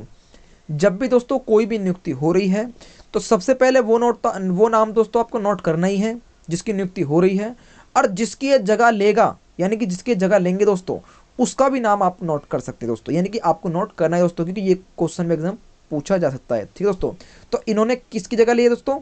डॉक्टर शक्तिवेल की इन्होंने जगह ली है दोस्तों। ये आप नाम नोट करें दोस्तों। नरेंद्र AEPC के अध्यक्ष से पहले वे भारतीय परिधान निर्यातकों के शीर्ष निकाय के उपाध्यक्ष थे। ठीक है दोस्तों। चलिए थोड़ा, परिधान निर्यात संवर्धन परिषद की स्थापना कभी दोस्तों 1978 में, और इसका मुख्यालय कहाँ है दोस्तों? गुड़गांव में। और गुड़गांव कहाँ पर आता है दोस्तों? हरियाणा में। चलिए अगला क्वेश्चन देखते हैं दोस्तों। M.K. प्रसाद का निधन हुआ है, वह एक प्रसिद्ध क्या थे दोस्तों? बताइए क्या होगा इसका राइट आंसर?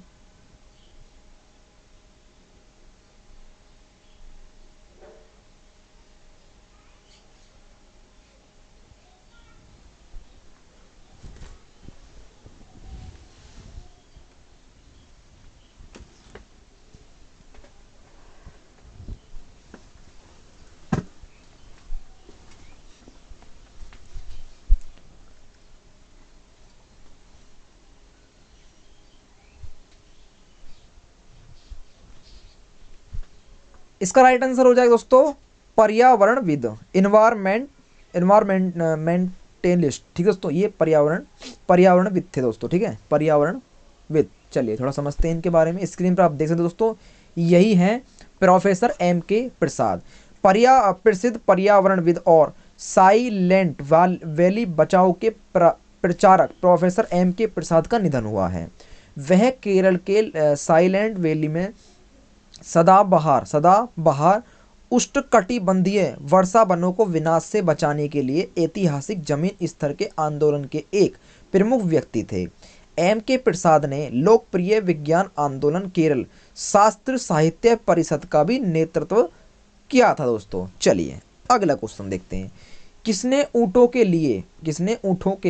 के लिए दुनिया का पहला होटल बनाया है दोस्तों? बताइए क्या होगा इसका आंसर?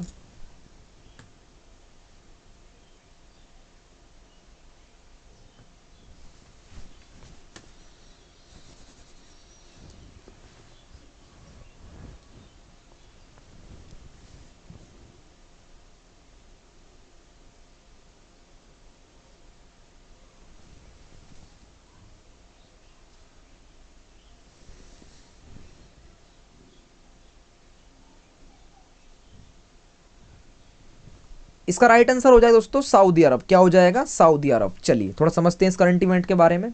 सऊदी अरब में ऊँटों के लिए दुनिया का पहला होटल या रिसोर्ट विकसित किया गया है दोस्तों। होटल को दोस्तों आप रिसोर्ट भी कह सकते हैं दोस्तों। इस होटल में ऊँटों को पैम्पर किया जाएगा। ठीक है दोस्तों, सऊदी अरब में द टाटमैन नाम से इस होटल को लॉन्च किया गया है दोस्तों। ठीक है दोस्तों, इसका नाम क्या है दोस्तों? टाटमैन, द टाटमैन। जिसमें उनके गर्म दूध के साथ ट्रिमिंग, नहाने और स्क्रब करने की व्यवस्था उपलब्ध कराई गई है दोस्तों। The Tatman annual Abdel Abdel Aziz festival के पास स्थित है, जहां पर मजायन अल इब प्रतियोगिता आयोजित कराई जाती है दोस्तों। चलिए अगला क्वेश्चन देखते हैं दोस्तों। हाई कोर्ट न्याय घड़ी स्थापित करने वाला देश का पहला हाई कोर्ट कौन सा बना है दोस्तों? बताइए क्या होगा इसका आंसर।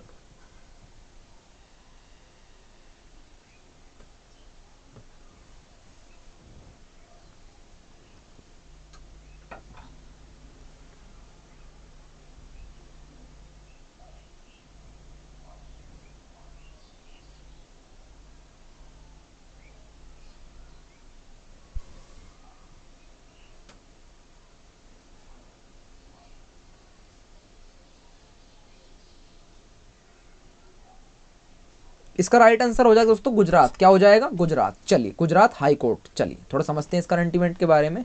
न्यायमूर्ति चंद्रचूड़ द्वारा वर्चुअल माध्यम से गुजरात के हाई कोर्ट में जस्टिस क्लॉक स्थापित की गई है।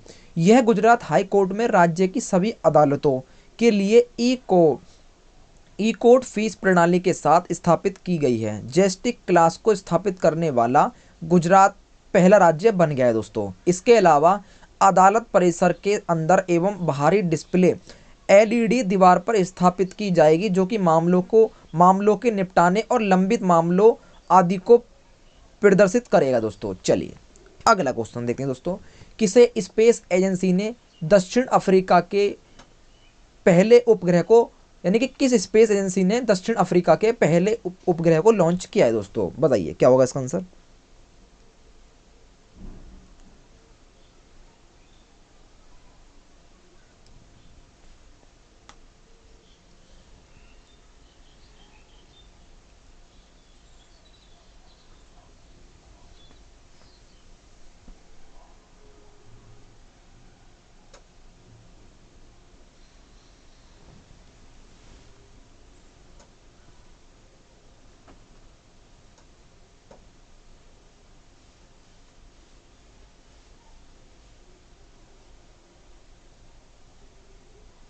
इसका राइट आंसर हो जाएगा दोस्तों स्पेस एक्स। क्या हो जाएगा? Space x. चलिए थोड़ा समझते हैं इस करंट इवेंट के बारे में।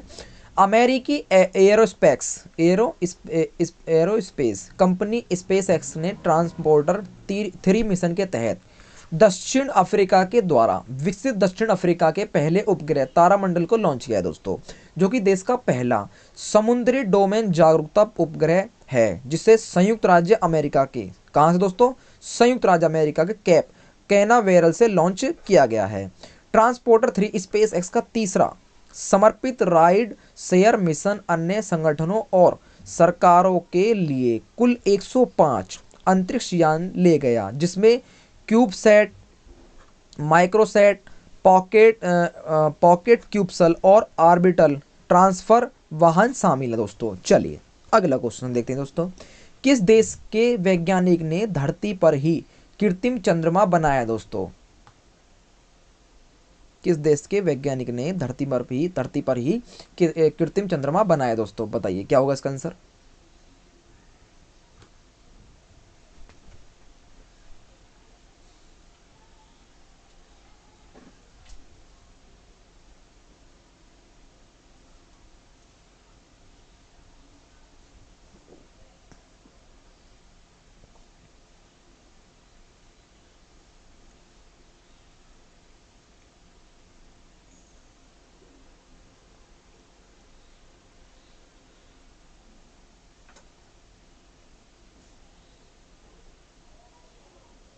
इसका राइट आंसर हो जाएगा दोस्तों चीन। क्या हो जाएगा? चीन। चलिए थोड़ा समझते हैं इस करंट इवेंट के बारे में।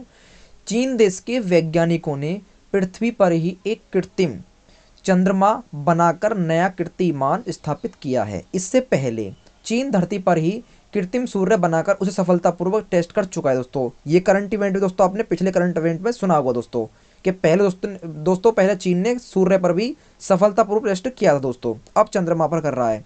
इस कृत्रिम चंद्रमा के माध्यम से वैज्ञानिक वातावरण की स्थितियों और पर्यावरण के हिसाब से नए उपकरणों की जांच और भविष्य के अभियानों की तैयारी कर रहे हैं दोस्तों। चलिए अगला क्वेश्चन देखते हैं।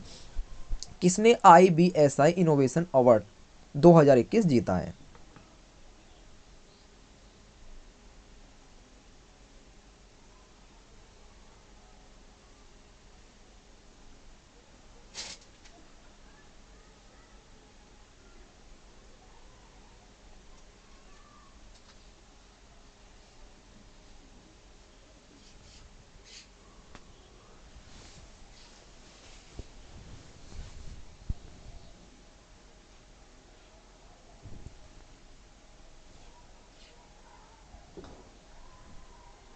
इसका राइट आंसर हो जाएगा दोस्तों ऑप्शन ए और बी, यानी कि एक्सिस बैंक और CRMNEXT। ठीक है दोस्तों, इन दोनों ने ही ये अवार्ड जीता है। चलिए थोड़ा समझते हैं करंट इवेंट के बारे में।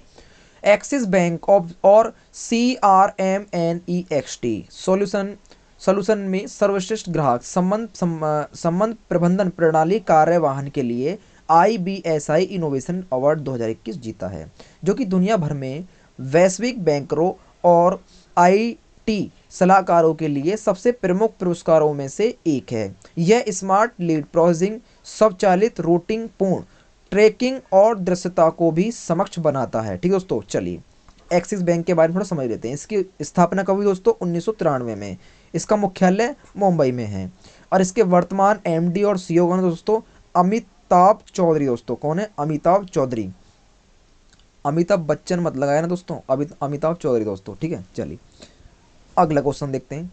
किस देश ने पहली बार यातायात के लिए अपना इन्फिनिटी ब्रिज खोला है? इन्फिनिटी ब्रिज खोला है दोस्तों, बताइए क्या होगा इसका आंसर?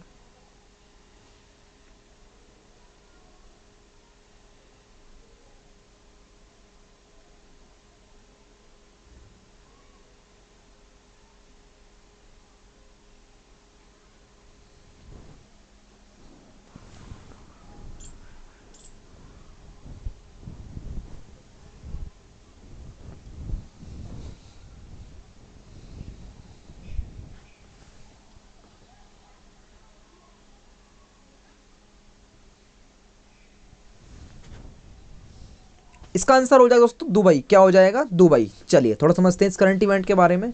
संयुक्त अरब अमीरात के दुबई में स्थित प्रतिष्ठित इफिनिटी ब्रिज को औपचारिक रूप से पहली बार यातायात के लिए 16 जनवरी 2022 को खोला गया दोस्तों। इसका डिज़ाइन इन्फिनिटी के गणित चिन्ह की तरह दिखाई देता है। अगर इसके चिन्ह की लंबाई की बात की जाए दोस्तों, तो यह 300 मीटर लंबा है दोस्तों। कितना है? 300 मीटर लंबा है और 22 मीटर चौड़ा है। इसमें प्रत्येक दिशा में 6 लेन हैं और पैदल चलने वालों और साइकिल चालकों के लिए संयुक्त रूप से 3 मीटर का ट्रैक अलग से स्थापित किया गया है दोस्तों। चलिए दोस्तों, आप चाहें तो गूगल पर सर्च मार कर इस ब्रिज को देख सकते हैं दोस्तों। चलिए अगला क्वेश्चन देखते हैं दोस्तों। लॉन्च पुस्तक Bose the untold story of the inconvenient nationalist के लेखक कौन है दोस्तों? इनकन्वीनियंट नेशनलिस्ट के बताइए लोग, बताइए लेखक कौन है दोस्तों, बताइए।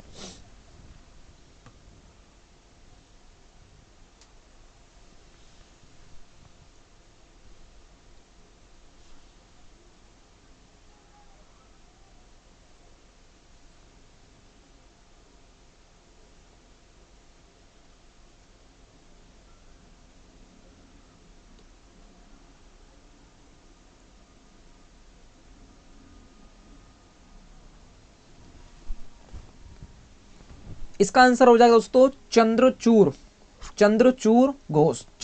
घोष हैं। चलिए थोड़ा समझते हैं इस करंट इवेंट के बारे में। लेखक चंद्रचूड़ घोष ने अपनी नई पुस्तक Bose the untold story of the inconvenient nationalist launch की है। Bose the untold story of the inconvenient nationalist पुस्तक फरवरी 2022 में जारी की जाएगी। ठीक है दोस्तों, जिसमें नेताजी सुभाष चंद्र बोस की अनकही और अज्ञात कहानियों को चिन्हित किया जाएगा दोस्तों। सिंपल सी बात दोस्तों, अगर बोस ये दोस्तों सुभाष चंद्र बोस के ऊपर ये कहानी लिखी गई होगी। पुस्तक में स्वतंत्र भारत के विकास, सांप्रदायिकता, भू राजनीति और राजनीतिक विचारधारा के बारे में सुभाष चंद्र बोस के विचार और राय शामिल किए गए हैं दोस्तों। चलिए अगला क्वेश्चन देखिए दोस्तों। भारतीय थल सेना के उप प्रमुख के रूप में किसे नियुक्त किया गया है?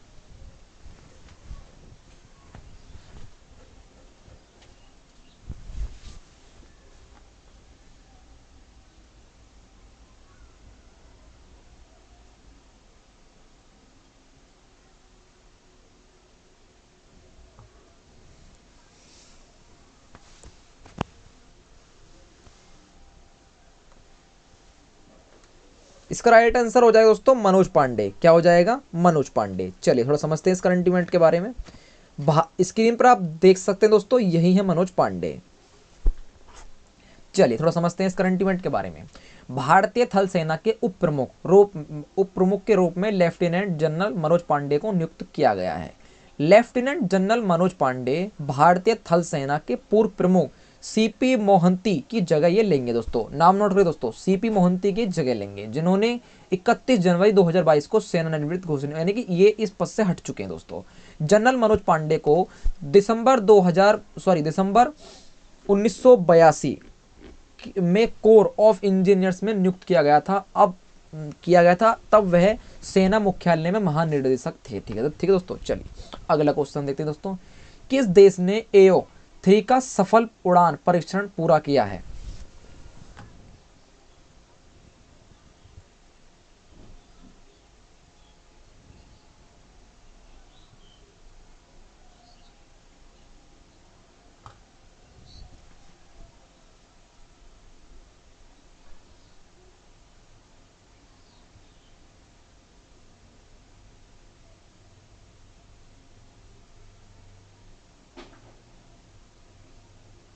इसका राइट आंसर हो जाएगा दोस्तों इजराइल। क्या हो जाएगा? इजराइल। चलिए थोड़ा समझते हैं इस करंट इवेंट के बारे में। इजराइल देश ने आसमानी हमले से देश को बचाने के लिए AO3 नामक सुरक्षा प्रणाली का सफलतापूर्वक परीक्षण किया है, जिसे इजराइल एयरोस्पेस इंडस्ट्रीज और अमेरिका में सुरक्षा एजेंसी के बीच संयुक्त परियोजना के तहत विकसित किया गया है। तकनीकी समस्याओं के कारण एरो 3 का पहली बार फरवरी 2018 दोस्तों, कितना? फरवरी 2018 में सफलतापूर्वक परीक्षण किया गया था। यह रक्षा प्रणाली 2008 से, कितने दोस्तों? 2008 से इजराइल देश की रक्षा कर रही है दोस्तों। चलिए अगला क्वेश्चन देखते हैं दोस्तों।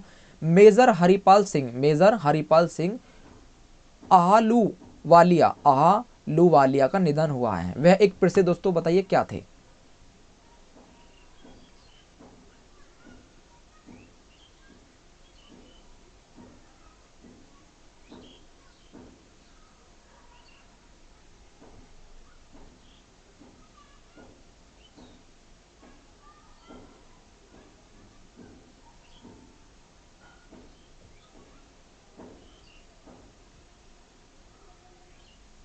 इसका आंसर हो जाएगा दोस्तों पर्तारोही। ये क्लिम्बर्स थे दोस्तों, पर्तारोही। चलिए थोड़ा समझते हैं इस करंट इवेंट के बारे में। प्रसिद्ध पेशेवर पर्तारोही मेजर हरिपाल सिंह आहलूवालिया का निधन हुआ दोस्तों। स्क्रीन पर आप देख सकते हैं।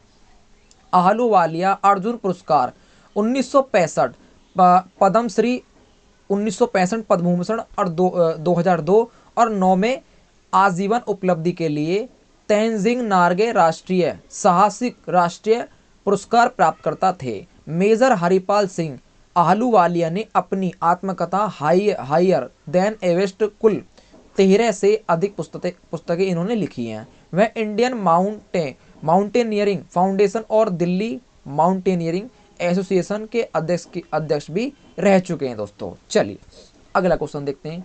किसे यूरोपीय संघ की संसद का अध्यक्ष चुना गया है दोस्तों? बताइए क्या होगा इसका आंसर?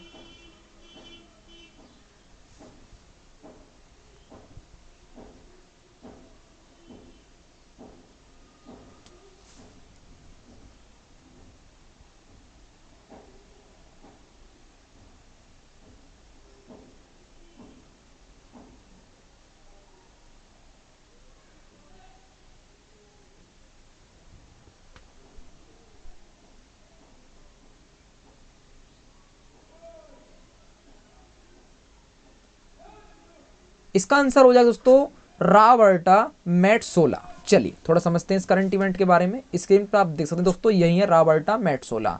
माल्टा देश की डेमोक्रेट रॉबर्टा मैट्सोला को यूरोपीय संघ की संसद का अध्यक्ष चुना गया है।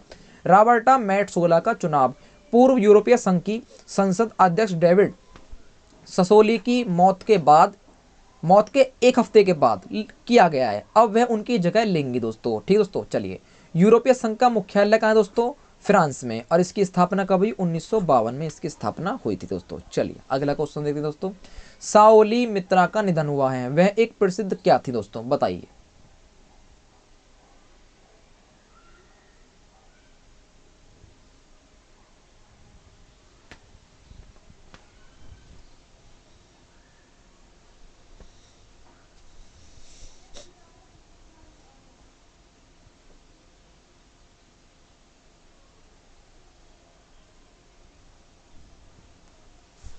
इसका आंसर हो जाएगा दोस्तों रंगमंच हस्ती। ये एक रंगमंच हस्ती थी। चलिए इनके बारे में थोड़ा समझते हैं। स्क्रीन पर आप देख सकते हैं दोस्तों, यही है साओली मित्रा। प्रसिद्ध बंगाली रंगमंच हस्ती साओला मित्रा का निधन हुआ है। उन्होंने 1974 की दोस्तों 1974 की फिल्म जुत्ती तक्को आर गप्पो में अभिनय किया था। उन्होंने महाभारत का एक और रूपांतरण लोकप्रिय तथा अमृत समन को लिखा, निर्देशित और उसका अभिनय भी किया था। मित्रों को साल 2003 में संगीत नाटक अकादमी, 2019 में पद्मश्री और 2012 में बंगा विभूषण सम्मान से भी सम्मानित किया गया था दोस्तों। चलिए अगला क्वेश्चन देखिए दोस्तों। वर्ष 2022 में AFC महिला फुटबॉल एशियन कप की मेजबानी कौन करेगा दोस्तों? बताइए क्या होगा इसका आंसर।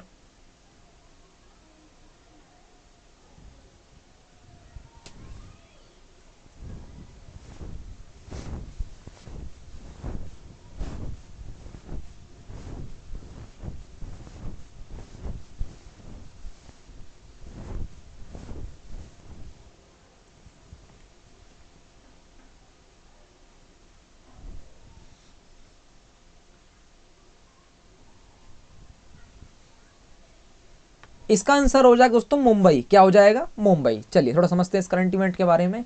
वर्ष 2022 में AFC महिला फुटबॉल एशियाई कप 2022 की मेजबानी मुंबई करेगा, जो कि 20 जनवरी 2022 से शुरू होगा दोस्तों, यानी कि शुरू हो चुका है। इस टूर्नामेंट में 12 टीमें ट्रॉफी के लिए प्रतिस्पर्धा करेंगी। इस प्रतियोगिता में 5 टीमें सीधे मुख्य आयोजन के लिए क्वालिफाइंग करेंगी, जबकि उनमें 2 इंटर कॉन्फेडरेशन प्लेऑफ में पहुंचेंगी। जापान AFC महिला फुटबॉल एशियाई कप का गत चैंपियन है, जिसने 2018 में इसे जीता था दोस्तों। चलिए अगला क्वेश्चन देखते दोस्तों। UPI ऑटो पे शुरू करने वाली पहली दूरसंचार कंपनी कौन सी बनी दोस्तों? बताइए क्या होगा इसका आंसर।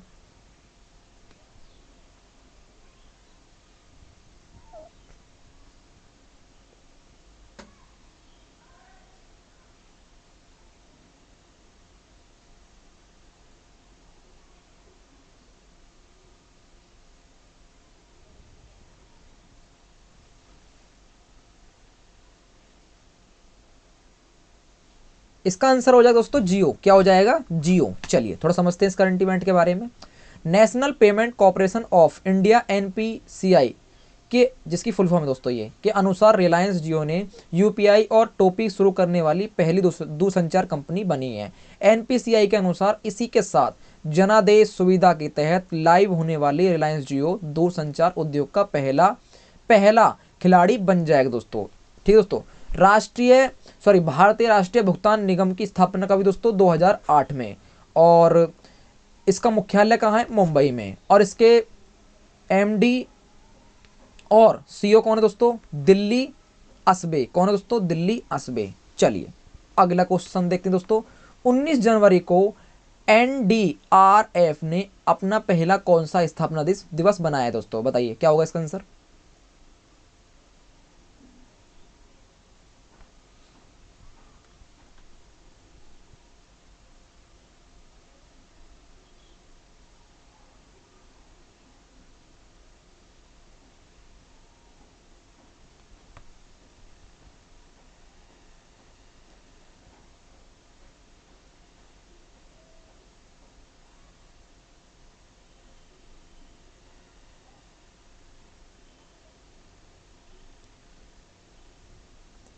इसका राइट आंसर हो जाएगा दोस्तों 17वां। कौन सा स्थापना दिवस मनाया दोस्तों अपना? 17वां। चलिए थोड़ा समझते हैं इस करंट इवेंट के बारे में। राष्ट्रीय आपदा प्रतिक्रिया बल एनडीआरएफ ने 19 जनवरी को अपना 17वां स्थापना दिवस मनाया है। एनडीआरएफ 19 जनवरी 2006 को अस्तित्व में आया था, जिसमें देश के विभिन्न हिस्सों में एनडीआरएफ की 12 बटालियन स्थित हैं, जिसमें 13,000 एनडीआरएफ कर्मी शामिल हैं, जो कि सुरक्षित रखने में अपना अहम किरदार निभाते हैं। वर्तमान में एनडीआरएफ के महानिदेशक अतुल करवाल हैं दोस्तों। ठीक है दोस्तों, याद रखना। चलिए अगला क्वेश्चन देखते हैं दोस्तों। एयर इंडिया लिमिटेड का चेयरमैन एवं प्रबंध निदेशक किसे नियुक्त किया गया है?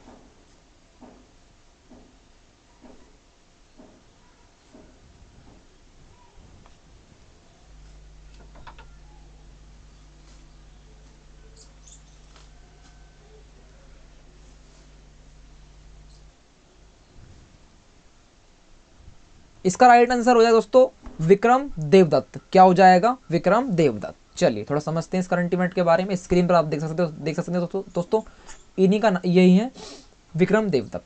एयर इंडिया लिमिटेड के चेयरमैन एवं प्रबंध निदेशक के रूप में विक्रम देवदत्त को नियुक्त किया गया है। विक्रम देवदत्त अगरतला केंद्र के 1993 बैच के आईएएस अधिकारी दोस्तों, जो कि वर्तमान में दिल्ली में पर्यटन विभाग के मुख्य सचिव के पद पर कार्यरत हैं दोस्तों।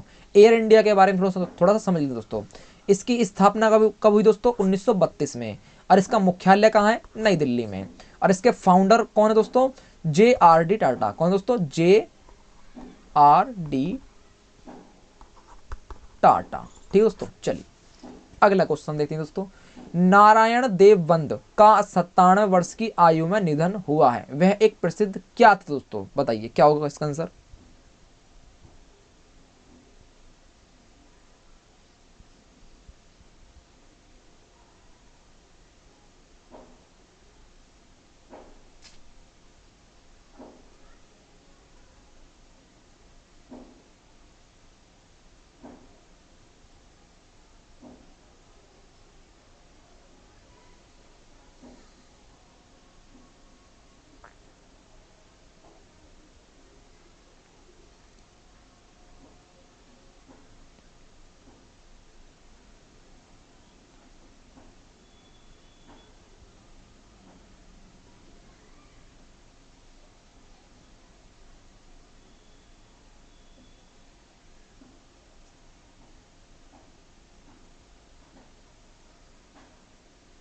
इसका आंसर हो जाए दोस्तों कार्टूनिस्ट। ये क्या थे? प्रसिद्ध कार्टूनिस्ट। चलिए थोड़ा समझते हैं इनके बारे में। प्रसिद्ध बंगाली कॉमिक्स कलाकार, लेखक एवं चित्रकार नारायण देवनाथ का 97वीं वर्ष की आयु में निधन हुआ है दोस्तों। प्रसिद्ध cartoonist Handa Vohra 1962, बंटुल the great 1965 और नांटे फोंटे 1969 जैसी लोकप्रिय बंगाली कॉमिक स्ट्रिप्स के निर्माता ये थे दोस्तों। साल 2021 में देवनाथ को भारत के चौथे सर्वोच्च नागरिक पुरस्कार पद्मश्री से भी सम्मानित किया जा चुका है दोस्तों। चलिए दोस्तों, यही था आज का हमारा लास्ट करंट इवेंट। उम्मीद कर दूं दोस्तों वीडियो आपको पसंद आई होगी दोस्तों, और अच्छी तरीके से दोस्तों आपको वीडियो समझ में आई भी होगी दोस्तों। अगर वीडियो आपको अच्छी तरीके से दोस्तों समझ में आ गई है तो प्लीज़ वीडियो को लाइक कर दें। अपने चैनल को सब्सक्राइब करना बिल्कुल ना भूलें दोस्तों। रेड बटन का ऑप्शन आपको स्क्रीन पर दिख रहा होगा, इसे दबा के जाए दोस्तों, बिगड़ दबाएं बिल्कुल ना जाए दोस्तों। अपने चैनल के साथ जुड़ जाइए और आने वाले समय में ऐसी इंपॉर्टेंट वीडियो का लाभ उठाते रहिए दोस्तों।